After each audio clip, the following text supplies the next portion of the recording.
Theater presents Loretta Young and Stephen McNally.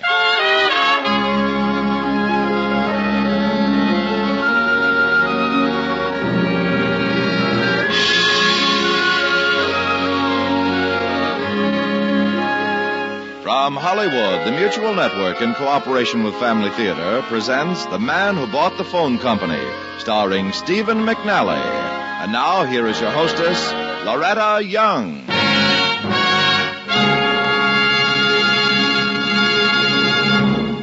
Thank you, Tony Lafrano.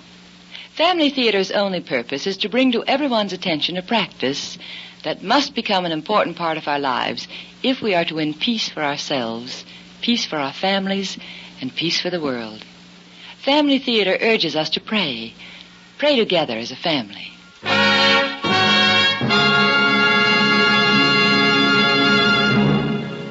And now to our transcribed drama, The Man Who Bought the Phone Company, starring Stephen McNally as Mr. Cannon.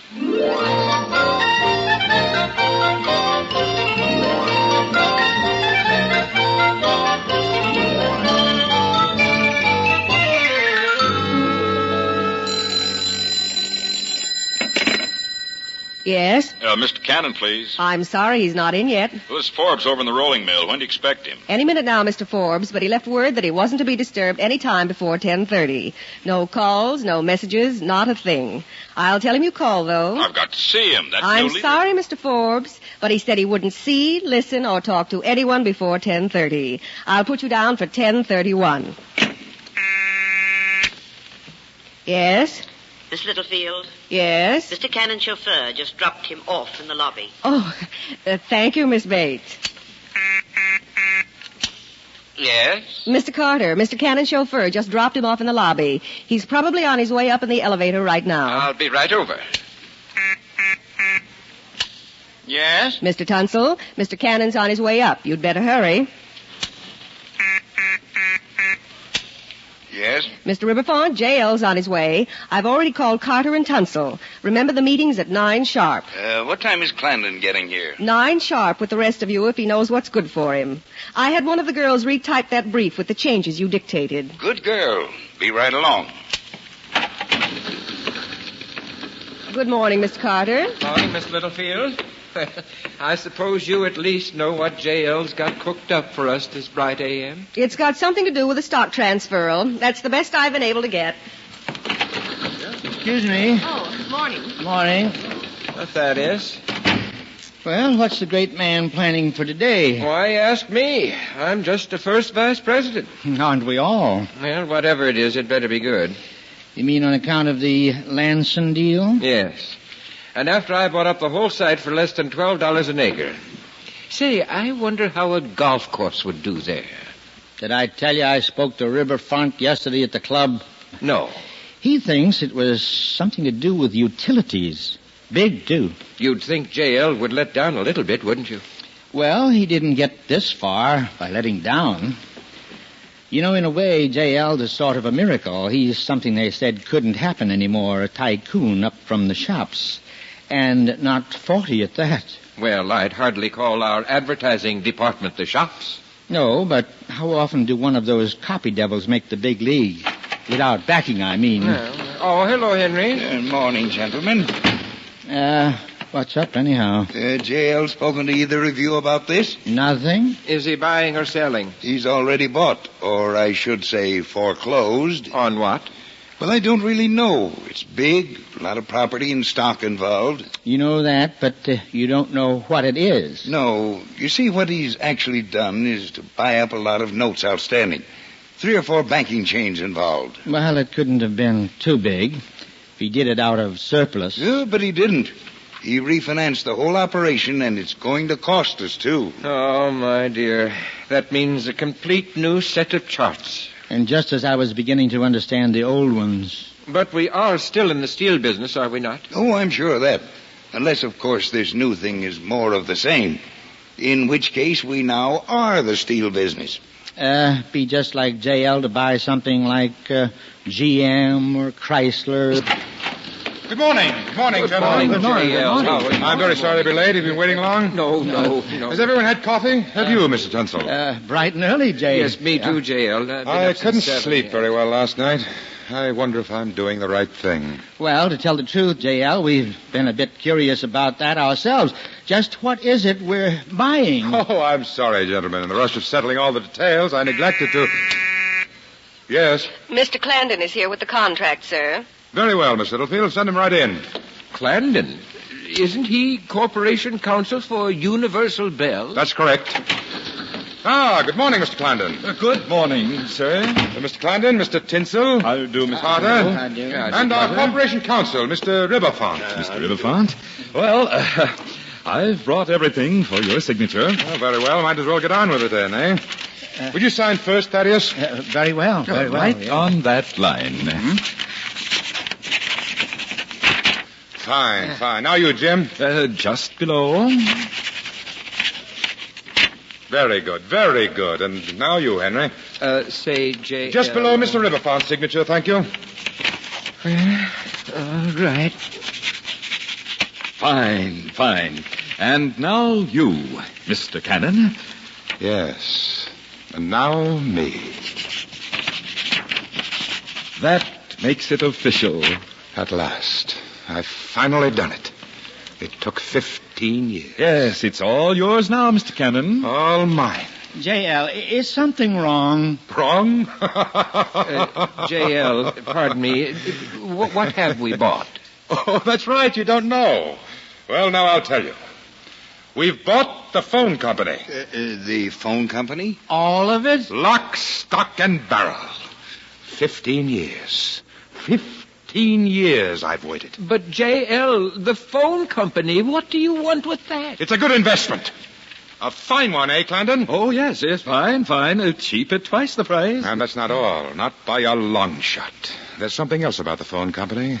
Something else. J.L., are you quite sure you don't feel ill? Ill? I've never felt better in my life.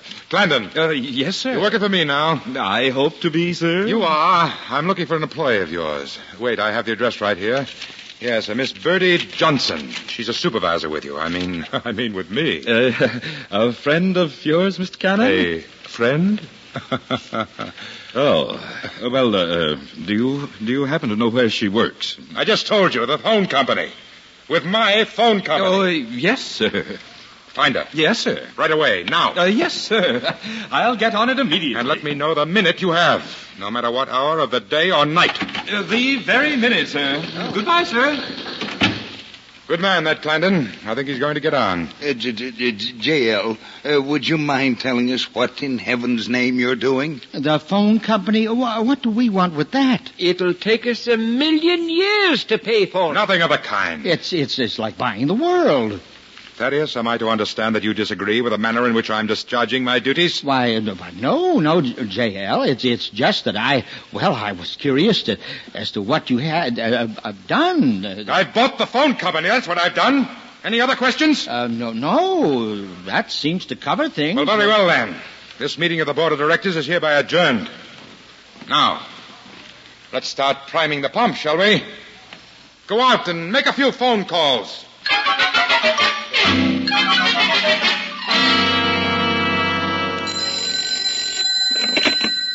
Yes? Mr. Cannon, I know you left orders not to be disturbed this evening. Perfectly all right, Miss Littlefield. What is it? There's a Mr. Clandon to see you. He says it's urgent. Clandon? Last month, when we acquired the phone company, he was the one... Yes, I know, Mr. Clandon. Send him right in. Right away, sir. Clandon, eh? Well, now we'll see about Miss Birdie Johnson. Well, where have you been? It's almost 5 weeks. Oh, I realize that, sir. Perhaps when I explain... Just go ahead, explain, and it better be good. Well, I first consulted the company's employment record, sir, but no luck. You mean that Miss Birdie Johnson's no longer an employee of mine? That was my first impression, sir, but then it occurred to me that perhaps, whether she was an employee or not, you still would want to locate her. She's got to be an employee. Nothing else matters. Oh, but she is. She is. She is. She is really? Yes, sir. But you see, she has since married. Married? Yes, sir. She is now Mrs. Birdie Becker. Married. That means she has a husband who can support her. Oh, I'm afraid not, sir. You see, she's a widow. Her husband died 4 years ago. Died, eh? Yes, sir. But I suppose he left some money. Oh, I rather doubt it, sir. She lives very humbly. She's rather an old woman, as you know. I've never met her. How old is she? You've never met her? I'll ask the questions. How old is she? Well, I should say 65. 65? Well, good. So just a minute. 65 and still an employee? Well, that's what I was going to tell you, sir. She's retiring this year. Furthermore, she is one of our, your oldest and most honored employees. Oh, she is? Yes. As a matter of fact, the company is planning to give her a testimonial dinner next Wednesday to celebrate her 45 years of loyal service. Yeah. Never absent, never late in all that time. I can believe it. You have her address? Yes, right here, sir. It's, oh dear, now what, where is, oh yes, here we are. 6317 West Euclid Street. 6317 West Euclid Street. Mm-hmm. Thank you very much. That'll be all, Clarendon. Sir, I take it you are going to pay a call on Mrs. Becker? You take it correctly? Then, if I might make a suggestion. Yes? Well, I believe that the dear old lady has no inkling of the preparations that have been made to honor her next week. Is that right? Yes, sir. A plaque is to be presented at the dinner, also a lump sum of considerable cash, plus her first monthly pension check. Very interesting. You won't say anything to her that would prematurely disclose the nature of this presentation, will you, sir? Trust me, Clarendon. Not a word.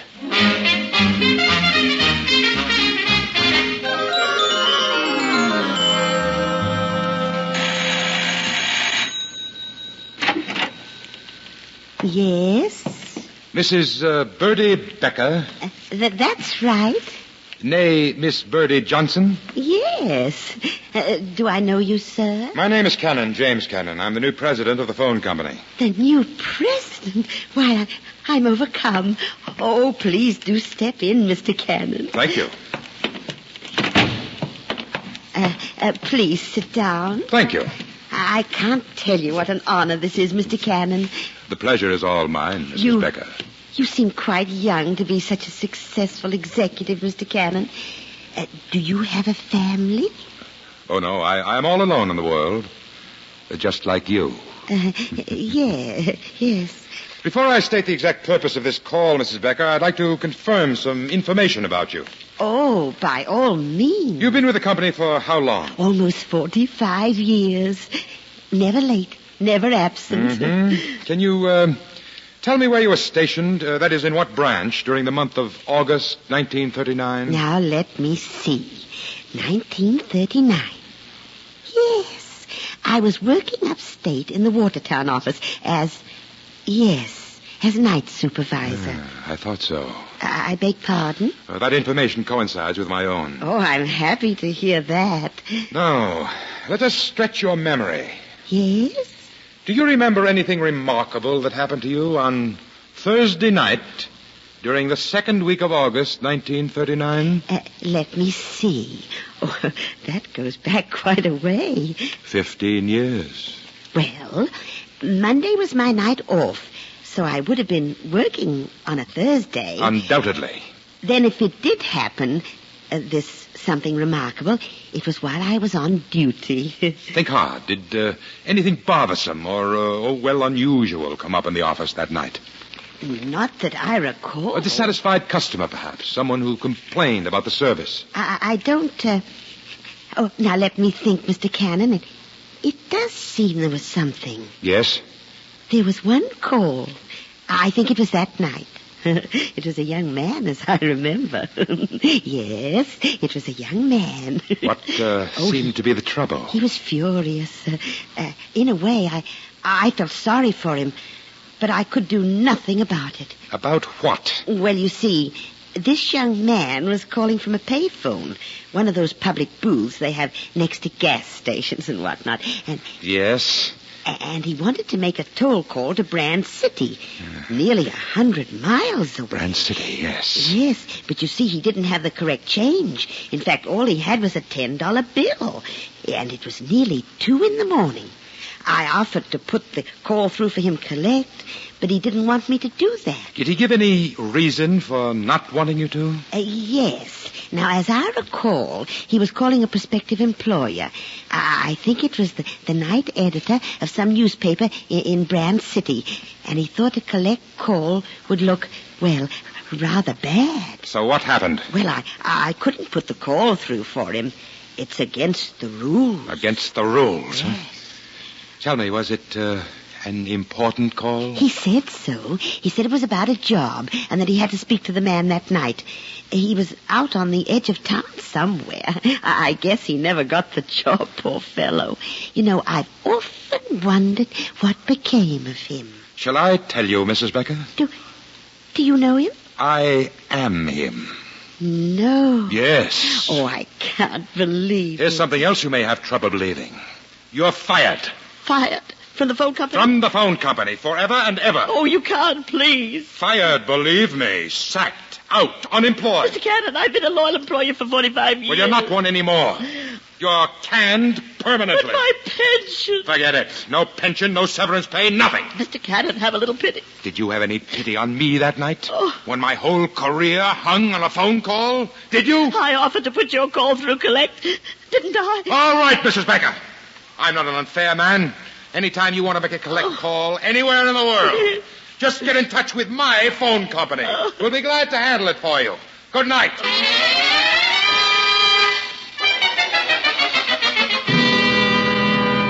All right. Quiet down.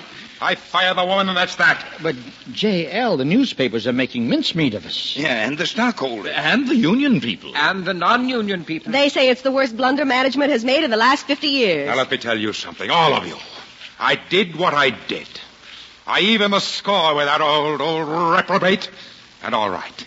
Perhaps the company won't win any popularity contests about it. But ask yourselves one question. One vital question.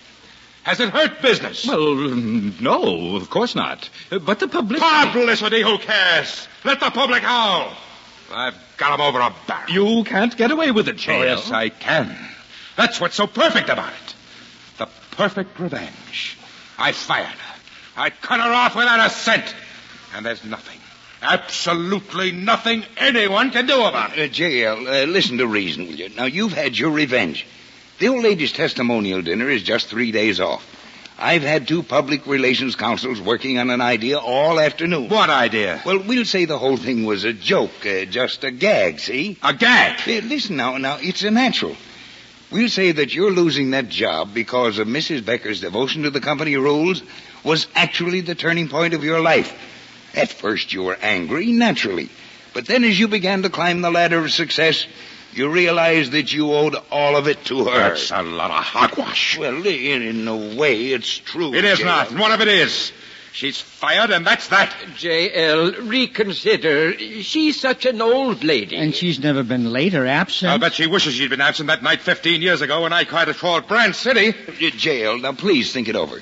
We can turn this into a publicity bonanza if you'll go along with it. It's the great American success story. The young fellow who got up off the mat and came back to be president of the very company that lost him his first job. It's great, J.L. An inspiration. It stinks. She's fired. She stays fired. That's final.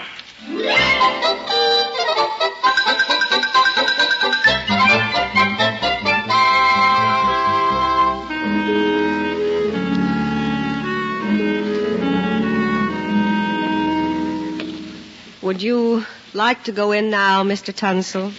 Are the others in there yet? No, they're on their way over. I'll wait for them. Isn't it horrible? A disaster. And so quick. Like a tidal wave, all in less than 3 days. Thaddeus? Henry, George. You been in to see J.L. yet? I was waiting for you boys. frankly, I didn't want to face him alone. How's he taking it, Miss Littlefield? He's like a man in shock. I've never seen him like this. Helpless. He just sits there, staring at the phone. Well, I suppose we might as well get it over with. You know, I can't believe it. This teaches one great lesson, gentlemen. A costly lesson, but a great one. What's that? The customer is the most powerful person in the world. You're right, Riverfront. You're right. Yeah, let's get it over with.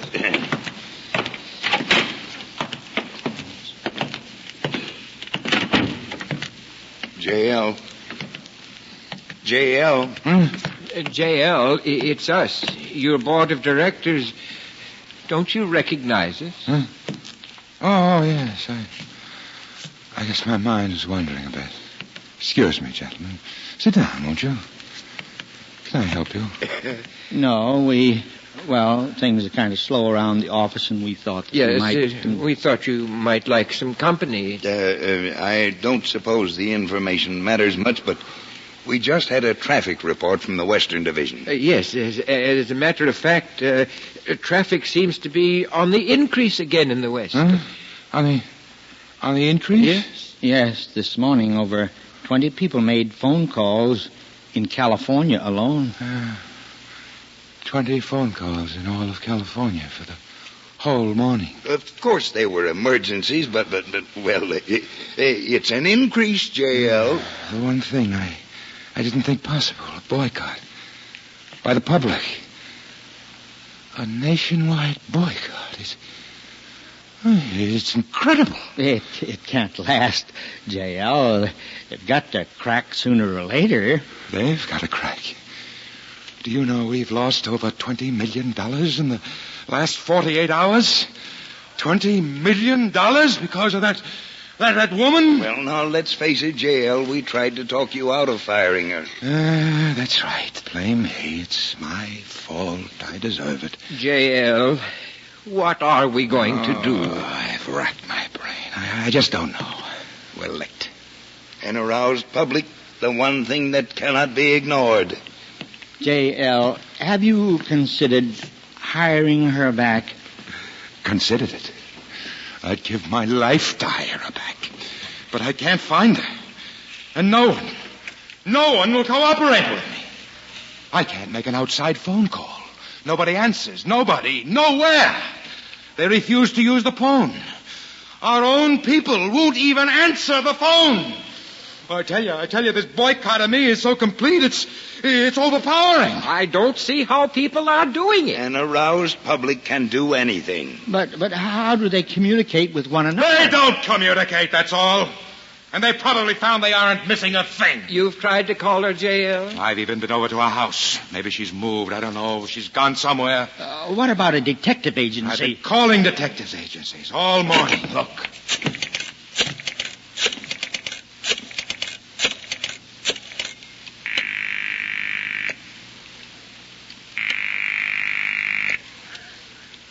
They won't answer. Nobody'll answer. I'll bet you that's the only phone in the whole city that's ringing. The only one. And you know why they won't answer? Because they know it's me calling. Me! The only one who will use the phone.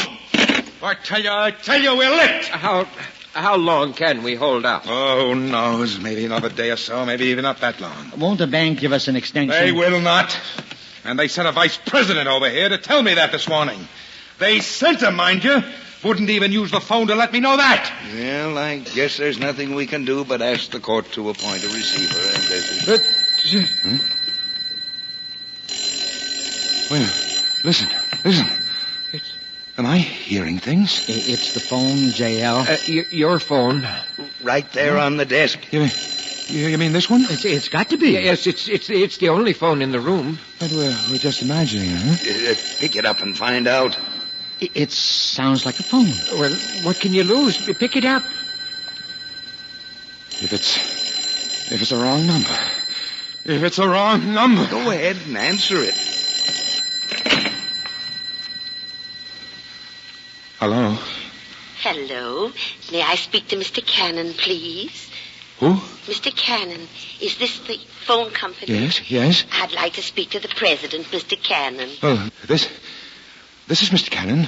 Mr. Cannon, is this really you? Yes, who's calling? This is Mrs. Becker. Mrs. Becker.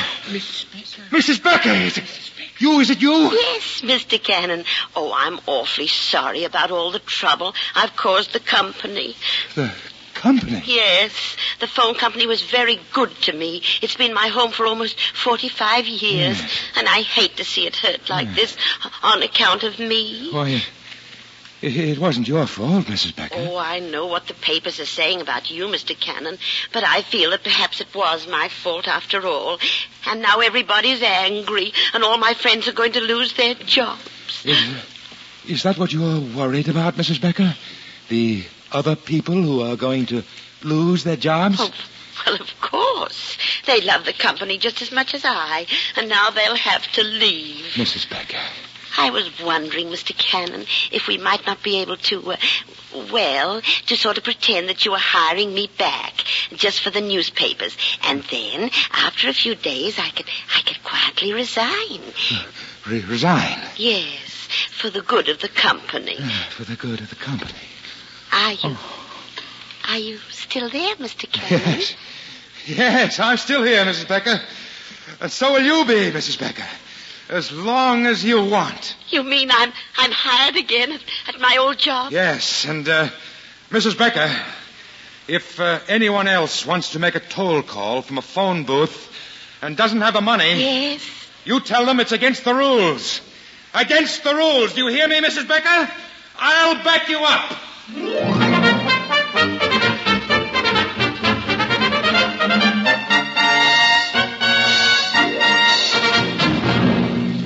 This is Loretta Young again. We all like to feel distinguished, to want to be significant. This wanting to rise above others is a kind of thirst that affects all of us. It's a part of our all-too-human nature. Could we look around us to catch in one instant the attitude that best distinguishes a man from the animal world around him, it would not be when he is signing a treaty, a contract, or an autograph. It would be when he is kneeling in prayer. For this is the most distinguished act a human being can perform. At prayer, a man, a woman, a child has a party-to-party line to the one above all, who is the judge of human worth. When praying, he receives the undivided attention of God, to whom every human being is important. Now, what is true of the individual is doubly and triply true of the family. A family on its knees before its loving Heavenly Father touches the heart of its Father and brings on itself blessings. Blessings that only family prayer can secure. And not the least of these blessings will be mutual love and peace in the home. For the family that prays together stays together. More things are wrought by prayer than this world dreams of.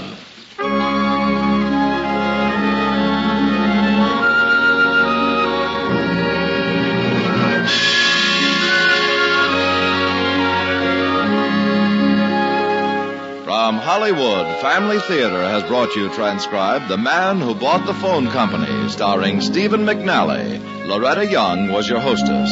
Others in our cast were Marjorie Bennett, Charlotte Lawrence, Howard Culver, Leo Curley, Pat McGeehan, and Leo Thomas. The script was written and directed for Family Theater by John T. Kelly, with music composed and conducted by Harry Zimmerman. This series of Family Theater broadcasts is made possible by the thousands of you who feel the need for this type of program, by the Mutual Network, which has responded to this need, and by the hundreds of stars of stage, screen, and radio who give so unselfishly of their time and talent to appear on our Family Theater stage. To them and to you, our humble thanks. This is Tony Lafrano expressing the wish of Family Theater that the blessing of God may be upon you and your home, and inviting you to be with us next week when Family Theater will present Barbara Stanwyck and George Nader, with Irene Dunn as hostess. Join us, won't you?